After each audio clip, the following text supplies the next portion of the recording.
Bienvenue dans l'émission PAF, l'émission qui donne la parole aux femmes, à toutes les femmes, pour révéler la puissance qui sommeille en chaque femme et ne plus taire ses ambitions, ne plus laisser en s'endormir ses rêves et se donner la permission de réaliser tous ses désirs. PAF, l'émission pour se connecter, inspirer, guider. Nous, c'est Alice et Sabrina, coach et tellement plus, on accompagne les femmes à oser. Oser se révéler, oser s'exprimer, découvrir leur plein potentiel et créer une vie à la hauteur de leurs désirs. Parce qu'on croit fermement que toutes les femmes ont un impact sur le monde et que tout ensemble, nous sommes puissantes. On t'invite à rejoindre le mouvement PAF pour s'inspirer, s'élever ensemble et surtout, toujours plus, kiffer! Bienvenue dans cette nouvelle interview PAF. Aujourd'hui, ce n'est pas une invitée, mais bien deux qui forment une entité unique. On reçoit aujourd'hui Colline et Laure de l'agence Elona. On est trop contente de vous recevoir, les filles. Aussi, Merci merci. de nous accueillir sur votre chaîne. Trop bien. Sabrina, tu nous parles un petit peu, tu nous fais un petit récap de ce que sont les interviews, qu'est-ce qu'on aime transmettre dans ces moments d'échange. Hello tout le monde. On a lancé avec Alice les interviews PAF il y a maintenant quelques temps. On en est à la saison 2. On est ravis de vous recevoir les filles. Et c'est notre premier duo. Et donc en tant que duo, Ouais. on est encore plus contente de commencer à recevoir des duos. Le but avec les interviews PAF, c'est de pouvoir montrer à toutes les femmes qu'il est possible d'entreprendre, qu'il faut oser, qu'il faut casser les barrières, les codes, les injonctions. Et on veut vous montrer qu'il existe autant de profils et de possibilités qu'il existe de femmes. Donc voilà, on va découvrir le parcours des filles avec vous. Super.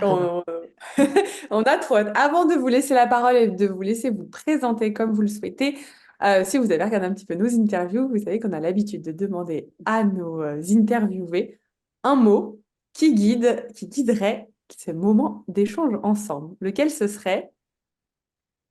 On se met Sans d'accord. sans vous concerter, ça peut être un mot différent. Le premier mot qui vous vient à l'esprit. Un mot qui guide notre... Ouais, l'optimisme. L'optimisme. Ouais, c'est quelque chose qu'on essaie de transmettre, en tout cas qui est au cœur de l'agence Elona depuis le début. Donc, Et qu'on s'efforce aussi de garder, même Ouais. quand forcément il y a débat. Et donc c'est un truc enfin, à chaque fois on se dit l'optimisme, quoi. ouais. Même pour nos clients, Ok. c'est quelque chose qui fonctionne plutôt bien. Donc on va garder ça. Eh bien, gardons le mot optimisme. Généralement, il n'est jamais choisi au hasard. Merci les filles. Alors, on vous laisse un peu la parole. On aimerait que vous présentiez chacune votre tour et puis après, on parlera de votre duo iconique. Je commence, tu commences? Vas-y, je te laisse Ok, commencer. très bien. Vas-y. Donc, moi, c'est Colline. Voilà, donc avec Laure, on a fondé l'agence Elona il y a 3 ans. Moi, on va dire que je suis plutôt la partie pure communication, un petit peu commerciale de l'agence. Que vous dire de plus? Oui, je suis praticienne PNL depuis juin aussi, donc j'ajoute cette partie mindset à la partie communication business depuis quelques mois. Donc, j'accompagne mes clients aussi sur cette partie-là. Et donc, dans notre duo, comme on sépare un petit peu notre boulot, moi, je suis plutôt la partie coaching stratégique, coaching communication, en lien avec nos clients en direct. Et puis, ouais, la partie mindset. Voilà, je sais pas quoi dire de plus. On va commencer Ça me par semble ça. déjà pas mal. Ouais.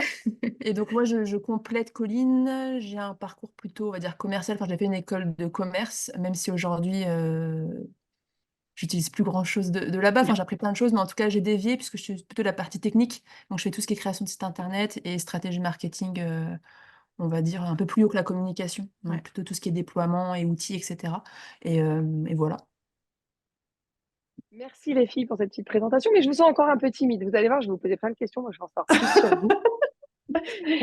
Et est-ce que vous pourriez justement du coup nous parler un peu plus de votre parcours Ouais. pour Alors, qu'on en sache aussi un peu plus sur vous? est-ce qu'on parle de notre parcours chacune Avant Barcelone. Avant l'agence Elona, peut-être c'est plus intéressant Je pense que Oui, le avant est intéressant puisque pour savoir un petit peu votre histoire, je crois que le avant est déterminant pour Tout à fait. le pendant et le après. Ouais, c'est ça. Donc, on peut peut-être commencer par là. Donc, déjà, ce qu'il faut savoir, c'est qu'avec Laure, on s'est rencontrés parce qu'on était binôme de travail en agence de com sur Lille. C'est tous les deux notre premier job, en CDD. Après nos études. Après nos études, donc moi, des études en communication et Laure en commerce. Et donc, on était binôme de travail sur le plus gros client de l'agence. Et on a bossé ensemble pendant Un an. ouais, un an, Un an. c'est ça. On s'est tout de suite très bien entendu, ça a tout de suite très très bien matché. Et en fait, on s'est rendu compte qu'on bossait super bien ensemble parce que on est très complémentaires à la fois sur notre manière de faire les choses. Et puis, on a une vision commune aussi. Donc, on est vite devenus amis en plus d'être collègues. Et puis, le Covid est arrivé. On a commencé à faire du télétravail pendant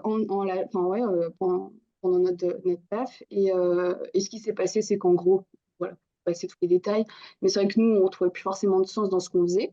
Et puis moi, clairement, ils m'ont dit, bon, Colline, Covid, restriction budgétaire, t'es arrivée en dernière, ciao.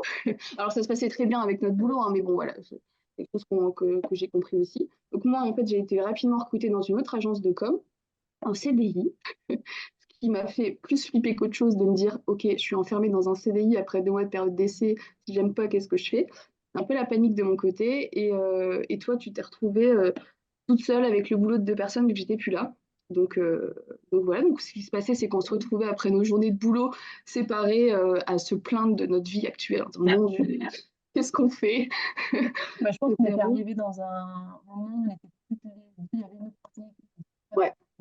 Quand tu arrêtes ta période d'essai, ça te faisait pas, tu avais pas envie d'y rester. Ouais. Et moi, j'arrivais au bout de mon contrat, j'avais le choix ou non de le renouveler, mais c'était maintenant, c'était pareil, sinon c'était après. Ouais, puis on s'éclatait plus dans ce qu'on faisait. Enfin, franchement, enfin, voilà, moi, en tout cas de mon côté, moi, dans l'agence où j'avais été recrutée, ça se passait pas bien parce que le management était terrible et que je me sentais pas du tout à ma place. Et oui, après quelques. Moi, c'est surtout en termes d'évolution, je Ouais. voyais pas trop. Ça me plaisait, tu vois, mais je voyais pas trop où j'allais. Et c'est vrai que j'avais choisi ça. Enfin, j'ai beaucoup dévié dans mon parcours scolaire. Enfin, j'ai fait école de commerce, mais j'en suis sortie. Terminé mon cursus en communication pour essayer de rentrer en agence. J'ai été en agence. Ça m'a plu. J'ai fait une agence à Paris, j'ai fait une agence à Lille. Mais c'est vrai que je voyais pas continuer là-dedans en termes de carrière. Je voyais pas trop ça mener. Ou en tout cas, dans le quotidien, c'était pas ça que je recherchais. Donc, je me suis dit que c'était l'opportunité. Et comme je savais pas quoi faire et qu'on était deux, bah, Oui, pas faire à deux. ce qui est marrant, c'est qu'on s'est vu plusieurs fois boire des verres de vin et se plaindre un peu de notre vie. Et à un moment, je sais plus si tu te souviens, on s'est dit, OK, samedi matin, on se rejoint, on va dans un café, on voit ce qu'on peut faire ensemble. En gros, brainstorming, on ne sait pas d'où on part, mais on va voir. Et ce jour-là, on a pris la décision de se dire, on a toutes les deux envie de se lancer. Est-ce qu'on ferait pas ça ensemble, vu qu'on sait qu'on bosse bien, on est complémentaires, on n'a pas forcément envie de le faire tout seul. Et c'est comme ça que ça a commencé, quoi. J'avais l'occasion, quoi. On n'a pas de responsabilité, on avait le chômage qui allait tomber. Bon, ça se tente. Je t'ai dit, c'est le moment. C'est En fait, on s'est le moment ou dit, jamais. c'est le moment ou jamais. On s'est lancé en se disant, on verra où ça nous mène. Voilà. Ça fait 3 ans. Et ça fait 3 ans. C'est marrant, ça me fait penser à un autre duo, ça. Ouais. Le brainstorming autour d'un café, d'un verre de rosé et compagnie, ça nous parle bien. Ouais, c'est ça. On a remplacé le café par le rosé, mais sinon, c'est à peu près ça. C'est ça. Il est venu à la fin, il est arrivé plus tard. Ouais, c'est ça. Ouais. Donc voilà un petit peu pour notre parcours. Et puis moi, c'est vrai que l'entrepreneuriat, enfin, je sais que toi, l'entrepreneuriat, tu pensais depuis pas mal de temps, même dans tes études. Moi, c'est quelque chose que j'avais pas forcément imaginé. Je me voyais bien bosser en agence de com, puis potentiellement, je sais pas, vers mes 30, 40 ans, aller me poser plus dans une grosse boîte, faire de la com. Enfin voilà, j'étais partie dans la com, mais pas du tout l'entrepreneuriat. Et en fait, c'est pas mal. Maintenant, je ne me vois pas du tout repartir dans un job salarié, quoi. Moi, j'avais l'entrepreneuriat de façon très classique, en tout cas celle qu'on voit le plus souvent, c'est-à-dire les startups qui sortent d'écoles de commerce ou les incubateurs, il y a les boîtes qui veulent très vite lever des fonds et qui ont des projets gigantesques, etc., qui n'étaient pas forcément notre cas et ce qui n'est pas toujours, enfin qui ne l'est toujours pas.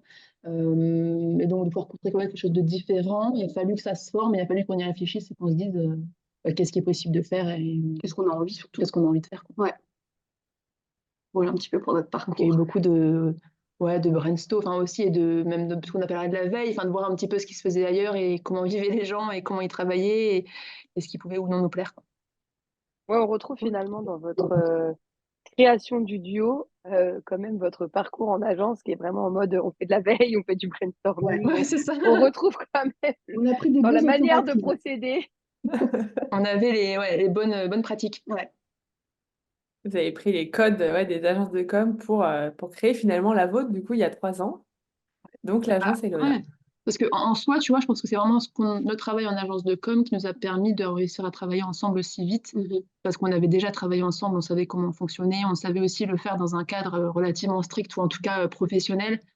et pas uniquement amical en tout cas. Donc on avait déjà ces codes-là qui ont permis, je pense, de Ouais, ça lancer a assez vite. facilité, hein. Moi, je me serais pas lancée avec quelqu'un d'autre que toi, je pense, et je l'ai Mm. toujours dit. Mais donc oui, ça c'est clair que c'était facilitant. Et ce qu'on voulait surtout, je me souviens qu'une des premières choses que quand on faisait nos petites sessions de travail, première chose qu'on s'est dit avant de se dire qu'est-ce qu'on veut, on s'est dit qu'est-ce qu'on ne veut plus. On s'était fait engueuler par coach PNL d'ailleurs. Qu'est-ce qu'on ne veut plus dans notre vie? Enfin, en fait, ça nous a vraiment guidés en se disant, on ne veut plus faire des journées de malade, à être stressé comme des folles, parce que c'était le cas en agence, on aimait ce qu'on faisait, on avait beaucoup de stress, c'est pas très valorisant, etc. Donc, on a vraiment fait la liste des choses qu'on ne veut plus pour arriver à construire vraiment l'agence de com, enfin, comme on l'imagine vraiment, à plus petite De vos échelle. rêves.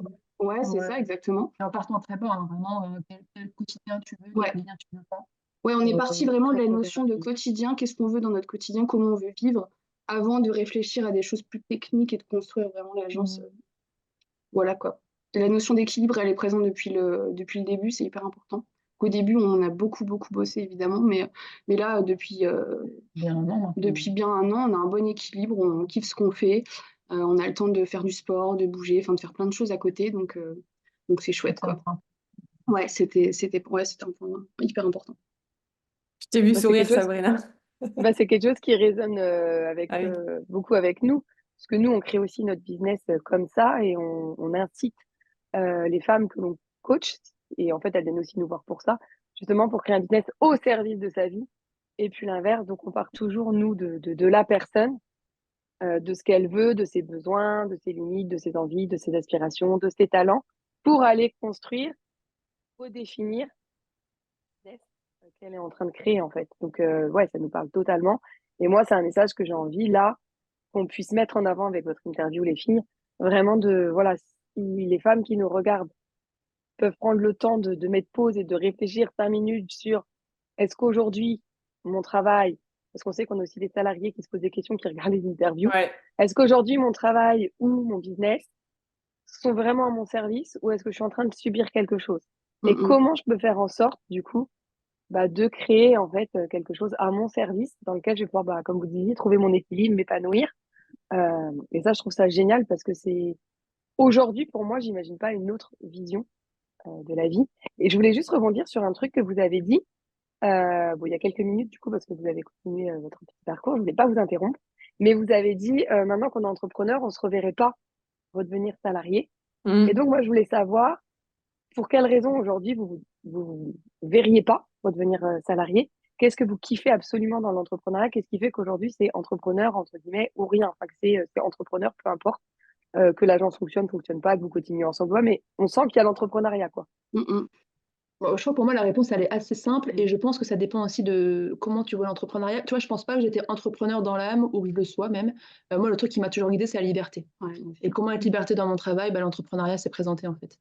Mais si j'avais pu l'être différemment, peut-être que je le serais différemment. Mais aujourd'hui, je n'ai jamais su l'être, en tout cas autant en entreprise, que ce soit lors de mes stages ou lors de mes expériences. Donc je pense que c'est vraiment ce que ça m'a apporté. Et j'aurais beaucoup de mal à perdre cette liberté même pour des salaires hyper élevés ou quoi que ce soit, même pour d'autres critères. Et je pense que j'aurais aussi beaucoup de mal peut-être à retrouver une hiérarchie. En tout cas, ça dépend quelle hiérarchie, mais sans dire que j'ai toujours eu du mal avec l'autorité, etc.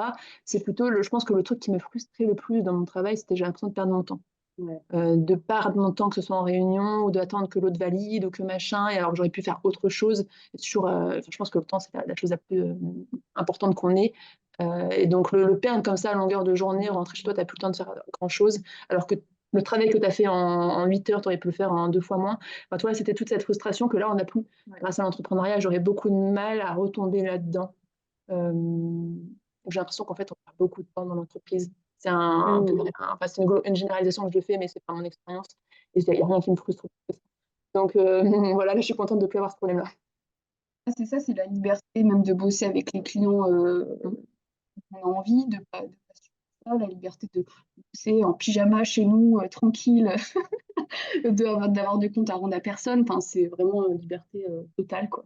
Et je pense que comme tu disais, toi, d'être en accord avec soi, moi, tu vois, j'ai appris en travaillant chez moi et de façon indépendante, comme on le fait aujourd'hui, ou en tout cas juste à deux, et c'est même mon entourage qui a pu me le dire, que je suis beaucoup plus apaisée parce que je suis quelqu'un de très introverti. Et en fait, travailler avec des gens dans un bureau toute la journée, et en plus dans un boulot, on va dire chef de projet, enfin, tu as beaucoup d'appels, tu as beaucoup de contacts et ça va très vite.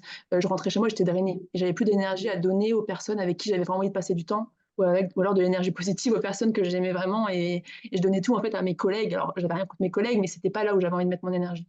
Et donc aujourd'hui, ça me permet de me préserver de ça et de garder mon énergie sociale, qui est peut-être sous la moyenne, pour les personnes avec qui j'ai vraiment envie de passer du temps.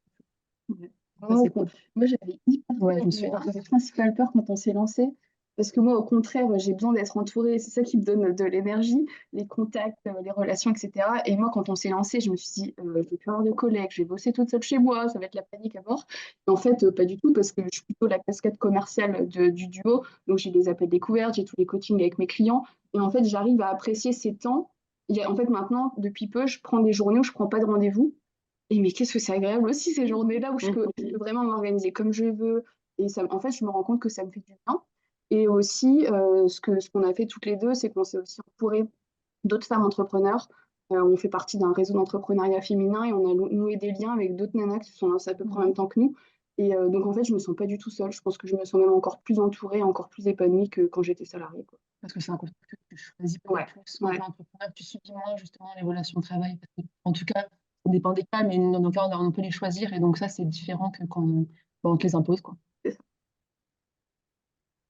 Voilà, je pense Hmm. que sur des points principaux. Non, mais c'est intéressant et du coup, dans ce que vous avez dit, vous avez mis vachement en avant votre complémentarité, qui, je pense, est complètement indispensable dans un duo. Ouais. Et justement, pourquoi enfin, vous l'avez un peu dit, mais pourquoi vous êtes associés? Enfin, ça s'est fait hyper facilement parce que vous aviez bossé ensemble. Mais qu'est-ce qui a fait de se dire, c'est bon, on y va, on pourra bosser ensemble. Ouais, qu'est-ce qui a fait comment dire? J'arrive pas à trouver mes mots. Parce qu'il y a passé le pas. Ouais, qu'est-ce qui a fait qu'on a passé Ouais, voilà. Pourquoi vous avez dit, c'est forcément avec toi, que c'est forcément avec toi que ça va matcher. C'est quoi les éléments un peu déclencheurs, quoi? Il y a plein de choses, je pense. Je Déjà, pense le qu'il y avait timing était l'intuition, très ouais, bon. très bon timing. Je pense qu'il y avait l'intuition. Et après, il y a quand même le fait qu'on s'est dit, en fait, on n'a rien à perdre. On est en micro-entreprise, hein, tous les deux. On Ouais. a choisi de le rester pour l'instant et de travailler comme ça. Ça nous arrange nos objectifs de vie personnelle. Mais ce qui fait que si on s'est dit, si vraiment ça ne fonctionne pas, ben, on fera autre chose. Et puis, voilà, en fait, il n'y avait pas de responsabilité ni de conséquences vraiment. Et je pense qu'on sentait bien. Ouais. Donc, on ne s'est pas trop posé de questions là-dessus. En fait, on s'est dit, vraiment, le truc de départ, c'est on s'est dit, on a toutes les deux finalement envie de se lancer à notre compte, on a toutes les deux des compétences. Et en fait, on se dit, pourquoi on s'en serait pas à deux? Parce qu'on est plus fortes à deux, on est complémentaires. Il y a des choses que toi, tu adores faire, que moi, j'aime pas du tout. Le côté technique, ça me saoule. Alors que moi, le côté commercial, toi, tu peux t'en passer aussi. Donc, en fait, on s'est rendu compte en discutant qu'on serait beaucoup plus fortes à deux, que cette aventure, on n'avait pas envie de la faire toute seule, chacune dans notre coin. Et pour autant, on passe pas mal, enfin, on se voit pas énormément, on se voit peut-être une fois par Non, on semaine, se voit une un peu fois toutes les moins 2 semaines, depuis. parce qu'on ne bosse pas sur les mêmes choses. Pour autant, on est tous en contact sur Discord, et des visios. Mais c'est vrai que c'est parti de là, ouais, je dirais un bon timing, le fait qu'on sache qu'on bosse très bien à deux, qu'on est complémentaires et qu'on ne serait plus forte à deux, quoi. Donc, on s'est dit, let's go, on verra bien où ça nous mène. Puis d'avoir des idées, puis un peu, je pense même le côté oser se lancer, hein, c'est Ouais. beaucoup plus facile. Parce que C'est moi, je pense rassurant. qu'honnêtement, j'avais toujours un petit peu cette idée de freelancing, ou en tout cas de me dire de me mettre à mon compte. Mais j'avais pas non plus envie de le faire sans projet derrière, parce que je trouve que très vite, tu peux tomber dans un truc où tu prends tous les contrats que tu peux et tu construis rien de durable, où tu es juste la personne qu'on appelle de temps en temps si tu as des bons contacts. Et là, ce qu'on a eu l'occasion de faire, que j'aurais certainement pas fait toute seule, c'est qu'on a construit une marque, c'est qu'on a construit quand même quelque chose d'indépendant, ou en tout cas qui existe vraiment. Et là, après 3 ans, on commence à voir qu'on a construit quelque chose Ouais. et qu'il y a une vitrine et qu'il y a des contenus et qu'il y a plein de choses que j'aurais pas forcément fait si j'avais été toute seule et que j'aurais même pas pu, même en termes de charge de travail, ou même d'idées, ou même de tout ce que ça recoupe toute seule, L'ambition, quoi. tout ça, Ouais. on aurait pas eu les mêmes, quoi. Mm. Faire Ouais, la c'est même là où chose. on fait la différence entre développer une activité et vraiment entreprendre. Et je pense que vous avez passé ce cap-là. Vous avez, comme je dis, vous avez créé une marque, vous avez créé vraiment un concept autour de votre agence. Et c'est ça qui fait la différence entre le freelancing et juste faire des missions clients, quoi. C'est ça. Concrétiser très vite, on a voulu le faire. Je pense que c'est la première chose qu'on a faite, c'est qu'on Ouais. a déposé la marque Ouais. pour concrétiser, tu vois, et pour avoir un projet qui plus palpable Mhm. et de construire tout un truc derrière. Donc voilà. Génial. Moi, je veux bien rebondir par rapport à ce que vous disiez sur, il y a deux choses que j'ai notées. La première, parce que vous parlez beaucoup de choix et vous avez beaucoup parlé de justement la liberté, notamment de choisir ses clients. Et nous, on sait, pour accompagner beaucoup de femmes entrepreneurs, que c'est pas quelque chose qui naturellement se fait. C'est-à-dire que nous, on accompagne beaucoup de femmes, on échange avec beaucoup de femmes qui prennent un peu, comme tu disais, Laure, tout ce qui vient, entre guillemets, par peur, par insécurité, par tout un tas de trucs. Et justement, moi, j'aimerais bien si vous pouvez nous partager votre vision de pourquoi vous avez fait ce choix de vous dire, je peux choisir mes clients. Ça veut dire que potentiellement, je peux refuser des contrats, donc potentiellement moins de chiffre d'affaires, donc tout un tas de trucs qui peuvent découler. Donc, si vous pouvez nous partager votre vision sur ça, choisir ses clients et cette liberté de choisir ses clients. Bah déjà, on s'est très vite spécialisé pour les entrepreneurs du bien-être. Donc, on accompagne des coachs, des thérapeutes, des sophros, des naturaux, des profs de yoga indépendants. Et ça, c'est important, cette notion de... Enfin, en fait, c'est des personnes qui sont comme nous, qui sont à leur compte. On a fait le choix dès le début. Enfin, en fait, ce qui s'offrait à nous, c'était aussi, est-ce qu'on va être une agence de com pour des grosses boîtes? Et ça, en fait, ça a été non dès le début. On a fait un contrat. Et On a puis, fait un contrat qui nous a lancé au début, qui était chouette, mais on s'est rendu compte qu'en fait, il y avait le côté, il y avait plein de prises de décision, que c'était beaucoup de, comment dire, l'interlocuteur, c'est de la gestion de projet, c'est ouais, pas c'est le de la cœur du gestion de métier projet. qui nous intéressait. Et je pense qu'il y avait aussi ce côté, on voulait pas être chef de projet, on voulait pas retomber dans ce qu'on n'avait pas aimé dans nos anciens jobs. Et on n'avait pas non plus envie d'être. Parce qu'en fait, c'est un métier où tu es très vite emporté. On l'a vu chez nos compatriotes, il y a même des gens qui se sont lancés après un an, ils étaient déjà débordés. Alors, ils faisaient plus de chiffre d'affaires que nous en soi, hein. Mais ils n'arrivaient même pas à les avoir au téléphone ou ils te répondaient toutes les 2 semaines parce qu'ils couraient partout, parce qu'au début, peut-être qu'ils ne vendent pas assez cher. Et voilà, c'était pas forcément un travail qui nous intéressait. Et donc, je pense qu'à chaque fois, on sent que le rapport, il n'est pas sur on va dire une certaine ligne d'égalité et qu'on est tout de suite le prestataire et que tu le sens en fait, dans la façon dont la personne elle te parle. On a encore eu un cas récemment, un gros devis, on a dit tu t'en vas. À partir du moment où tu sens que la personne ne respecte pas ton travail ou essaie vraiment de toi jouer un petit peu avec toi ou C'est faire des cycles de vie. Peut-être une petite remise. En fait, maintenant, on arrive à le sentir. Au Ouais. début, on n'arrivait pas forcément à le sentir. Maintenant, quand je fais des appels découvertes, je fais un petit rapport alors à la fin, je dis OK, red flag. Et donc dans ce cas-là, on fait un truc hyper haut, comme ça on est sûr que la personne ne prend pas. Ou alors on relance pas. Ouais, Voilà, mais c'est vrai qu'on a refusé certaines opportunités, on avait des partenariats. Bien, que enfin, ouais. Des partenariats parce qu'en fait, on s'interrogeait toujours sur OK, ça peut nous amener du business, mais est-ce que c'est cohérent avec notre vision? Est-ce que c'est cohérent avec la vie qu'on a envie d'avoir, quoi? ça nous amène pas forcément au bon endroit, quoi. Ouais, et donc ça, pour nous, je me souviens de la première fois qu'on a refusé justement un gros partenariat, on s'est dit non, en fait, on va dire non parce que c'est pas clair, parce que c'est pas la même vision, il n'y a pas ce truc-là. Et je sais pas toi, moi j'étais hyper fière d'avoir dit non. Je me suis dit, putain, mais c'est pas grave de dire non. Peut-être que dans nos premiers mois, on aurait dit oui par peur du manque, par peur de ne pas avoir de clients, je veux l'opportunité. Et en fait, j'avais été hyper fière de nous, de savoir dire non, en mode, en fait, on a assez d'assurance, on a assez confiance pour pas accepter quelque chose qui nous convient pas totalement, quoi. Mais ça peut être. Même si effectivement, même si on n'a pas la garantie derrière d'avoir autre chose, mais je pense qu'il y a aussi à partir du moment où tu dis non et que tu es soulagé, c'est qu'il fallait dire non. C'est ça. Et Ouais. parfois, c'est ça, c'est un poids qui s'enlève. La dernière fois, j'avais un gros projet site, je le voyais venir comme une maison et je me dis, mais il va pas me lâcher et pourtant, il faut que je baisse le devis. Enfin, et là, tout de suite, à partir du moment où tu dis non, alors tu vois la somme d'argent qui s'en va, mais en même temps, tu dis, si tu te sens soulagé, c'est que c'était pas bon, quoi. C'est qu'intuitivement, tu as bien vu qu'il y avait un problème. Et encore une fois, si la personne en face n'est pas alignée et tu vas pas au même endroit, ça va être très compliqué. Et si tout au long de la collaboration, c'est lourd, tu retombes un peu dans un truc où tu n'as pas envie de travailler avec la personne, un peu comme quand tu n'as pas envie d'aller au bureau, c'est mauvais signe. Donc ça, c'est vraiment un red flag, ouais. En fait, vous avez, en fait, ça vous êtes, vous affirmez vachement, en fait.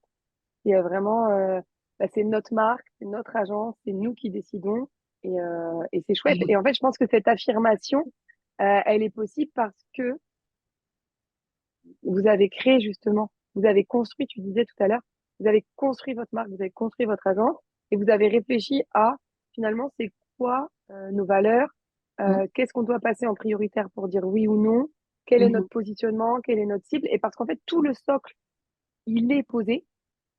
C'est plus facile finalement de dire oui ou de dire non parce que vous avez posé le socle en amont. Et finalement, je me dis, tu vois, et c'est ce que je me rends compte aussi quand je coach mes clientes, etc.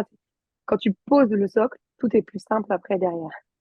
Ouais, c'est clair, faut prendre ce temps-là. Donc pareil, c'est ce qu'on dit à nos clients, mais posez-vous avant de communiquer, avant de faire quoi que ce soit. Posez-vous, demandez-vous quels sont vos objectifs, qu'est-ce que vous avez envie de faire, vers quelle vie vous avez envie d'aller. En fait, c'est le plus important. Oui, dans ce monde. Non, non, mais c'est vrai, hein, Ouais, c'est une vraie c'est ça. question, hein, qui suis-je et qui j'ai envie d'être, parce que ça te définit vachement, hein, même, à ce moment Ouais, c'est ça. même si tu passes plus de 20 heures ou 30 heures ou 40 heures, 50 heures, peu importe, mais c'est quand même une grande partie de ta vie et ça, enfin, tu offres, on va dire, à ton entreprise, mais on va dire que ton entreprise, ce que tu en fais, c'est quand même, on l'a dit, une entité indépendante de toi. Si tu la laisses te manger, elle va te manger. Donc, je trouve que c'est beaucoup plus facile, en fait, parfois de sortir de ton chemin que tu as tracé, de dire oui aux opportunités, de dire, voilà, de voir peut-être une carotte ou quelque chose qui t'attire et de foncer, parce que opportunité. Et je pense qu'il y avait un moment, et ça dépend peut-être de la vision des gens, de dire toujours oui, parce qu'effectivement, tu as plein d'opportunités, il faut prendre les opportunités, tu sais pas où ça va te mener. Mais je trouve que c'est aussi important de dire non et de savoir où mettre ton énergie. En tout cas, moi, je suis vachement dans cette préservation d'énergie. Je n'étais pas avant, hein, mais j'ai su que c'était moi, c'est ce qui me convient. Si je balance mon énergie dans plein de projets à la fois, dans des choses qui me plaisent pas ou qui vont plutôt me la prendre, je sais qu'après, dans ma vie perso et dans tout le reste, tout ce que je fais d'autre, ça va en pâtir. Ouais. Donc voilà. Donc, vaut mieux dire un non ferme qu'un oui faible, on va dire. Un oui fébrile qui peut Ouais. finalement te bouffer ton énergie et après retomber. Enfin, voilà, il y a aussi ce côté quand on est entrepreneur, vous l'avez dit, hein, c'est la liberté de choisir. Et je pense que ça, c'est une richesse et c'est super important voilà, d'être en accord avec ses valeurs pour justement être dans ce business au service de sa vie et vraiment kiffer toujours et vraiment continuer d'entreprendre et d'entreprendre vers des projets qui nous font vraiment kiffer, quoi. C'est ça. Et comme tu Bah, disais, c'était, enfin, excuse-moi, je termine juste pour dire vas-y. que c'est intéressant, non, mais ce que tu dis, bah, il faut prendre le temps de se poser parce que j'ai l'impression, en tout cas, voilà, nous aussi, on aime bien écouter des interviews à droite et à gauche ou discuter avec d'autres entrepreneurs. Et je sens que parfois, tu peux dire oui à un choix trop rapidement parce que tu n'as pas pris le temps de se poser là. Et alors, tu dis oui, tu as vraiment envie de dire oui. Et c'est seulement après, quand tu es dedans, que tu te rends compte que ça ne va pas là où tu voulais et tu te retrouves coincé et tu perds finalement cette liberté de choix. Je trouve que justement, la liberté, qui est un peu la richesse de l'entrepreneuriat, très vite, je trouve qu'il y a des gens qui la perdent parce qu'ils disent peut-être oui trop vite ou en tout cas, ils se lancent trop vite. Et après, ils n'arrivent pas à faire marche arrière. Enfin, j'ai l'impression qu'il y a quand même des gens qui se retrouvent coincés, alors que par quelque chose qu'ils ont eux-mêmes construit. Peut-être parce qu'ils n'ont pas pris le temps de se poser. En tout cas, nous, c'est pour ça qu'on essaye toujours de prendre ce temps-là, parce que ça va très très vite, quoi. Non, parce que je pense que c'est un manque de vision et d'alignement avec cette vision où effectivement on a l'impression que c'est la bonne décision, mais finalement non. Et d'où l'importance de bien travailler son socle, comme tu disais, Sabrina, pour en Mm. fait que chaque décision soit finalement, parce que nous, on le sait maintenant, on sait très bien, même parfois quand on rencontre une personne qui nous parle, on sait très bien sans se concerter si c'est un oui ou si c'est un non. On le sait, on le sent, on n'a même pas besoin de se parler et parfois on n'a pas besoin justement de ce temps aussi de réflexion parce que justement c'est tellement Ouais. on Intuitif. sait quoi. Ouais. Ouais, voilà. Exactement. Mais là, vous parliez de prendre ce temps-là, je disais justement, de prendre ce temps-là, de réfléchir, là, pour savoir si c'est oui ou non, mais est-ce que vous pensez que justement prendre du temps, est-ce que l'entrepreneuriat parfois va pas trop vite? Et est-ce que pour vous, est-ce que ça revient dans ce que vous dites, c'est justement prendre le temps, c'est quelque chose d'essentiel ou pas? Et comment vous, je pense que votre réponse est oui d'après ce que vous avez partagé, mais comment vous prenez ce temps-là quand tu parles de prendre le temps de se poser ou de se poser les bonnes questions? Est-ce que vous avez des tips, des conseils, des choses à partager sur vous, la manière dont vous le faites? Moi, je laisse un peu décanter parce que moi, je m'emballe souvent tout de suite. Toi, tu me le dis, genre j'ai un client, j'ai un prospect au téléphone, le premier truc que je dis alors, moi je suis vachement sur le ressenti, elle est super sympa. Et en fait, après, moi j'ai besoin de décanter un peu et de me dire, bon, ok, elle est sympa, c'est bien, il y a des gens sympas dans le monde entier, de toute façon. Elle est sympa, mais est-ce que ce projet-là nous plaît vraiment? Est-ce que, enfin voilà, moi je sais que j'ai besoin de prendre du recul et souvent c'est 24 heures pour après voilà, redescendre au niveau de mes émotions et prendre des décisions un petit peu plus rationnelles, quoi. Voilà. Ça sert des points régulièrement, alors soit sur l'agence de façon générale, soit sur un projet, même si parfois on a du mal, hein, on doit se bloquer un temps, bah, juste d'en discuter, et ça c'est aussi la force d'être deux, parce que Ouais. bah, ça va plus vite parce que si tu es tout seul, je pense qu'effectivement tu peux rester dans cette situation très longtemps où tu n'arrives pas à prendre une décision, tu n'arrives pas à avancer, et on se met des deadlines, parfois on s'oblige Oui. à acter certaines choses. Donc ça peut être ça le Pour conseil de mettre avancer. dans l'agenda et se mettre des deadlines. Pas trop, enfin, histoire de, enfin, ouais, de s'imposer quand même des. Ouais, nous, ça nous aide. S'imposer ces temps de réflexion et ces temps même, c'est tout bête, hein, mais tu pourrais répondre maintenant, mais tu te laisses une journée pour répondre juste pour avoir le temps de réfléchir et même par rapport à ta réponse, à ce que tu vas apporter. Mais ouais, bah, c'est vrai que ça, c'est un truc qu'on dit souvent à nos clients, de ne pas vouloir aller trop vite. Je trouve qu'on est dans un monde où on va toujours très très vite et tout le monde va très très vite et on a toujours l'impression que les gens vont plus vite que nous. Mais je trouve qu'on fait des choix plus éclairés, on va dire, si tu prends ton temps et on n'est jamais à 24 heures près qu'il Ouais. faut arrêter. Donc, Et moi, ça, c'est quelque chose, ça m'a détendu. Au moment où je me après suis l'agence, dit, après la ouais, après la vie en agence, il faut que ça aille vite. Le client, il t'appelle à 7h du matin, à 7h10, il faut que tu les rappelles parce que ça va pas. Et là, enfin, moi, vraiment, de me dire, même quand j'ai des mails clients, avant, je répondais tout de suite. Maintenant, je me dis, le moment ne va pas s'écouler. Si je lui réponds demain, là, j'ai pas le temps. Je lui réponds demain et en fait, il se passe rien. Mais ça, dès les premiers mois, j'ai commencé à l'intégrer, à plus me mettre de pression inutile, quoi, tout simplement. Voilà. Je sais pas si on a vraiment répondu à votre question. C'est emballé comme d'hab, mais Bah non, mais c'est très bien. Il n'y a pas de De toute bonne ou façon, il de n'y a pas de bonne. mauvaise. bon, ça J'allais va. dire la même chose. Je savais. Moi, je vais revenir. Non, tu avais autre chose Bah à dire vas-y, je sur là? reviendrai après sur d'autres choses. Vas-y. Non, je voulais parler justement, on reparlait du fait de bosser à deux et tout ça, parce que on commence à avoir aussi de plus en plus de femmes qui nous suivent et qui aimeraient justement s'associer, collaborer, travailler ensemble, faire des partenariats, enfin, utilisez tous les mots que vous voulez, ça dépend à quel point vous voulez être marié ou pas devant la loi, on va dire, devant l'URSSAF surtout. Est-ce que vous auriez des conseils à donner justement à ces femmes qui souhaiteraient travailler en duo, par exemple, comme vous et comme nous? Bah, moi, je pense que ce qui est important, c'est d'avoir une vision commune et des objectifs communs. Nous, c'est notre cas. Pour vous dire un petit peu en termes d'union, nous, on est en union libre avec Laure. C'est-à-dire qu'on est en micro-entreprise toutes les deux, mais sous une même entité, donc l'agence Elona. Et ça, c'est un choix qu'on a fait. En fait, on s'est fait accompagner au tout début, quand on s'est lancé. Et en fait, le conseiller qui nous accompagnait nous disait, mais il faut faire une SARL, etc. Donc, on avait fait toutes les démarches. On avait pris rendez-vous chez l'assureur, enfin bref, le comptable, etc.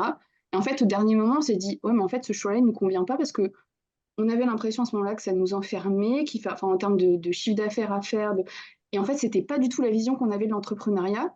Et on nous a un peu imposé, c'est peut-être un petit peu imposé quand même, bah, vous êtes deux, il faut faire une SARL. C'est super important, etc. Et en fait, au dernier moment, on a dit non, on va lancer 2 micro-entreprises, on va se débrouiller entre nous et ça va bien se passer. Donc, il nous a un peu regardé en mode, bah oui, mais ça va pas aller. Si, ça va bien se passer.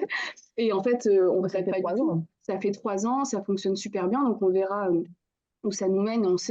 On espère un jour devoir passer en société, mais encore, enfin, tu vois, on se dit régulièrement, il y a plein de gens qui nous conseillent, qui nous disent, mais passer en société, etc. En fait, nous, notre mode de vie actuel, il nous convient super bien. Et il ne fonctionnerait pas forcément en société, il faudrait faire d'autres choses. Donc, pour l'instant, voilà, c'était important pour nous de rester dans cette configuration et de nous écouter encore une fois, quoi. Donc, il y a toute cette partie vision, je pense, qui est importante. Moi, je rajouterais juste aussi organisation. Ouais. Alors, je suis un peu une fille d'organisation, mais je pense que ça nous a beaucoup aidé dès le départ parce que si tu es mal organisé, quoi, à partir du moment où tu travailles à deux, bah, c'est les malentendus, c'est les non-dits, c'est oh non, elle a pas fait ce que j'avais demandé de faire et tout ça. Et à partir du moment où tu tombes dans ce truc, alors au début, il n'y a pas grand-chose, puis ça grossit, si la communication n'est pas fluide, etc., ça peut devenir très lourd. Et ça, on a toujours eu. Organisation, transparence, on se dit les choses, transparence. on passe pas par 4 chemins, et puis c'est plus clair comme ça. Et Ah, ça fait plaisir. Dans la même idée que quand j'étais enfin, justement, parce que j'avais pas en entreprise, la perte de temps, il y avait aussi beaucoup de perte de temps dans la communication et ce qu'on n'a plus aujourd'hui, parce que déjà, on n'est que deux. C'est quand même pas une dizaine. On dit les choses clairement. Et puis, on n'a pas besoin de dire cordialement bonjour. Enfin, c'est vrai qu'on va assez droit au but et on a un gain parce qu'on se connaît bien. Donc, ça va vite. Et je pense que voilà, organisation, une communication et d'être aligné en termes d'objectifs, et vouloir aller au même endroit, au moins pendant une certaine période de temps. Je sais pas si c'est pareil. Si, on est d'accord avec ça. Effectivement, la vision, nous aussi, c'est quelque chose qui a été hyper important. Mais dans nos premiers échanges, on a su capter l'une de l'autre ce qu'on pouvait faire en commun. Et puis après, on a effectivement cette partie communication et on a eu les mêmes. Enfin, c'est pas nous d'ailleurs, c'est les autres qui projetaient ça sur nous mais vous êtes sûr que ça va bien se passer? Parce que nous, contrairement à vous, on n'était pas amis avant. On l'est Non, nous devenu aussi, au ouais. fil. Et nous, Mais pour au le coup, on final, s'est tout de suite mis en société. ouais, voilà. Nous, on a passé le. Enfin, on n'avait pas le choix de. C'est ça, avec Ouais, l'événementiel. nous, Oui, voilà, nous on avait aussi toute une partie de charge Ouais, bah ouais. ou en micro-entreprise, en fait, on avait fait les calculs et clairement, c'était travailler pour gagner zéro Bah, péco. c'est ça. Ouais. Ouais, quand tu fais de Donc, l'événementiel, voilà.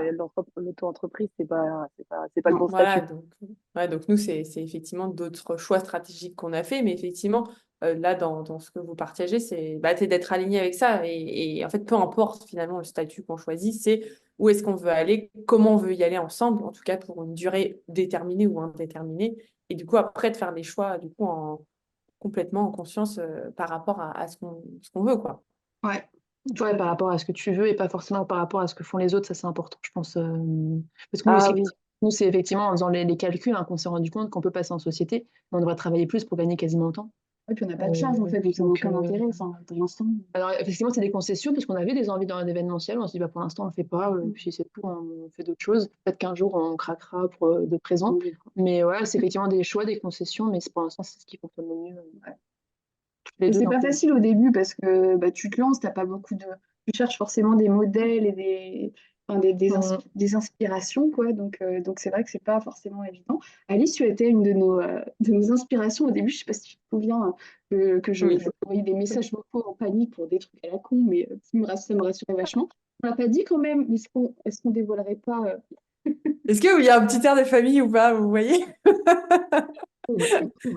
Oui, parce que du coup, toi, tu t'es lancée 1 an après moi et Colline et moi, nous sommes cousines.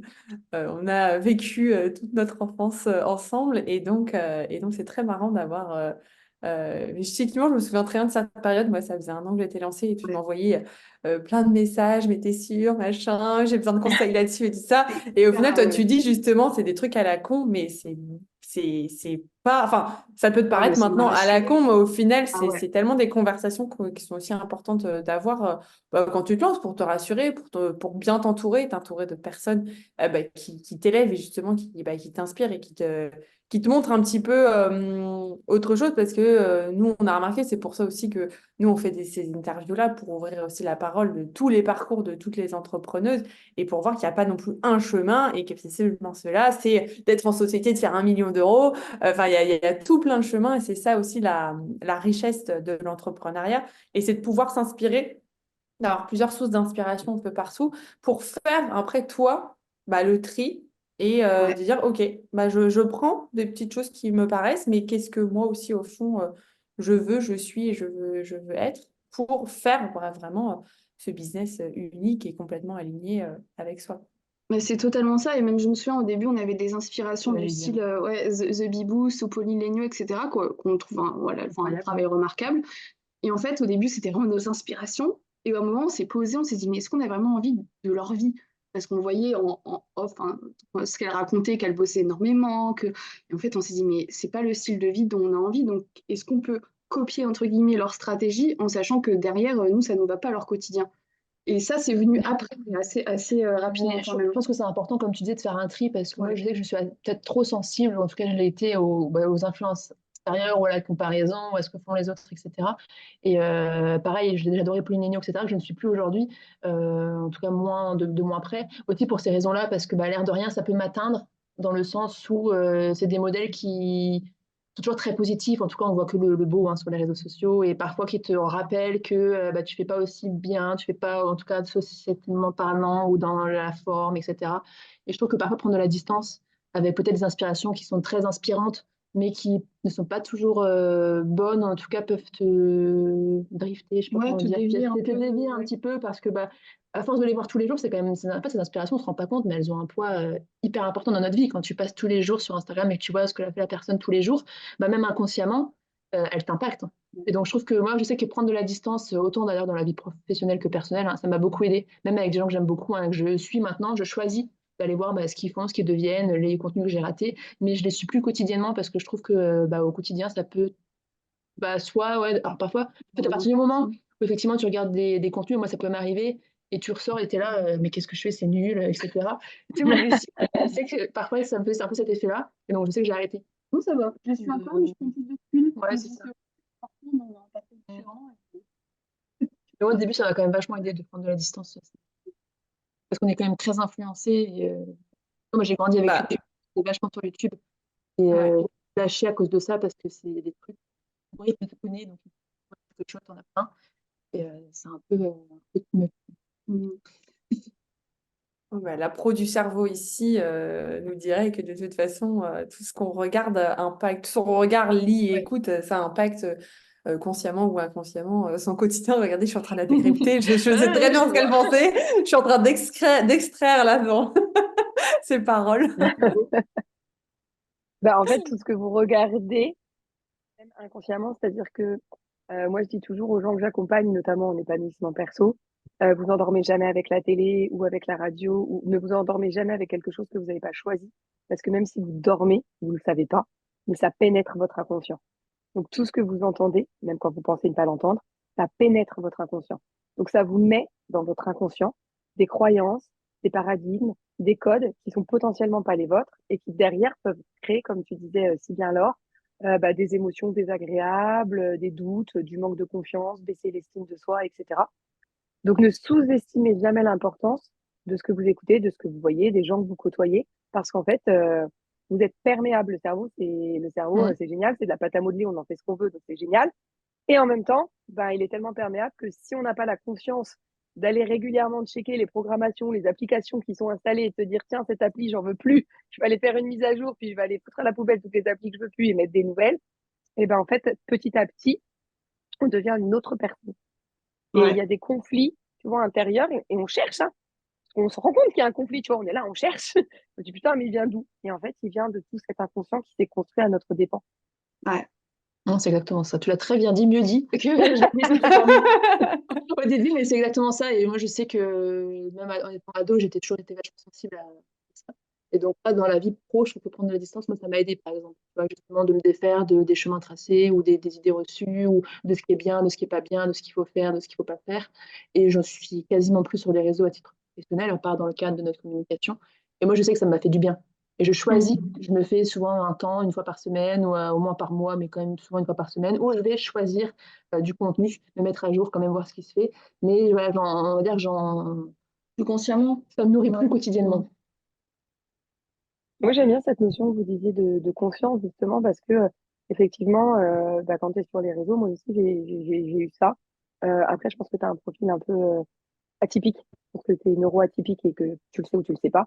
Mais du coup, dans ce que tu dis, voilà, en off, je pourrais te dire deux, trois trucs si tu veux. Mais en fait, Teasing. l'hypersensibilité fait que du coup, tu absorbes en fait sans même t'en rendre compte ce qu'est l'autre. Mm. Mais ce qu'est l'autre, effectivement, comme tu le dis, te convient pas forcément parce que c'est pas forcément tes aspirations. Et Alice, elle dit toujours, il faut arrêter de comparer. En fait, on compare la vitrine de l'autre à notre arrière-boutique. On sait pas ce qui se Ouais. passe en arrière. Donc, et puis des fois, on compare ce qui est pas comparable. Moi, je sais que je me comparais à certaines coachs et je me disais, ah là là, mais j'aimerais trop ça. J'aimerais organiser ça. Ah ouais, alors, justement, tu sais, après, tu essaies effectivement de copier les stratégies, mais en fait, je me rends compte que ça sert à rien parce qu'effectivement, je veux pas le off qu'il y a Ouais. derrière. Et puis Mm, en plus, moi, j'avais tendance à me comparer à des gens avec lesquels c'est pas comparable déjà parce qu'en fait, souvent, ils font déjà le million. Mais du coup, j'ai pas la phase d'avant, ce qui est C'est dommage. ça. Que, du coup, là, je me compare, même si elles sont mamans, comme parce que du coup, moi, je suis maman, j'ai deux enfants en bas âge, etc. Donc, même si elles sont mamans, ben, tout me paraît tellement ça. Je me dis comment? Mais parce qu'elles, elles sont déjà au million, donc elles peuvent aussi avoir des choses que moi, je peux pas avoir parce que je suis pas encore au million. Et donc, je comparais à beaucoup de femmes qui n'avaient pas d'enfants. Mhm. Ton quotidien, ben, c'est pas le même. Et donc, tu peux pas non plus te comparer à elle. Et effectivement, de toujours prendre ce recul, j'aime beaucoup dans ce que vous dites, de dire, ben, est-ce que ça me convient, est-ce que ça me convient pas, est-ce que c'est ce que je veux, est-ce que c'est ce que je veux pas. Et j'ai noté une phrase, je crois que c'est toi qui l'as dit, Laure, tout à l'heure, qui est, je sais plus tout à fait comment tu l'as tourné, mais je l'ai noté comme ça, ça nous arrange dans nos objectifs personnels. Tu veux dire par rapport au choix qu'on Je crois que fait? c'est quand vous, ouais, je crois que c'est quand on parlait du fait que vous étiez restés en micro toutes les deux, parce que oui, je crois. ça correspondait à vos. Mais j'aime bien cette notion de ça nous arrange dans nos objectifs personnels. Donc Ouais, ça veut c'est dire ça. que Mm. finalement, presque, je ne vais pas dire à chaque instant, parce que je pense qu'à un moment donné, tu ne peux pas à chaque instant, mais faites régulièrement quand vous le dites, quand vous dites on prend ce temps de recul, on prend ces pauses, vous êtes toujours en train de vous dire est-ce que personnellement, ce qu'on fait professionnellement va dans la bonne direction et nous convient. Vous êtes toujours finalement la priorité. Ouais. Bon, en fait, on organise, je pense, l'activité autour de ça. Nous. Même par rapport parfois au projet, il y en a qui vont trouver ça peut-être scandaleux, mais nous, les vacances passent avant, par exemple. Ouais. On va préférer déporter un projet pour partir en vacances. Aller faire notre sport quand on a envie dans la journée. Pas parce que je vais le faire à 10h du matin, mais ça va pas, je devrais être au boulot à 10h.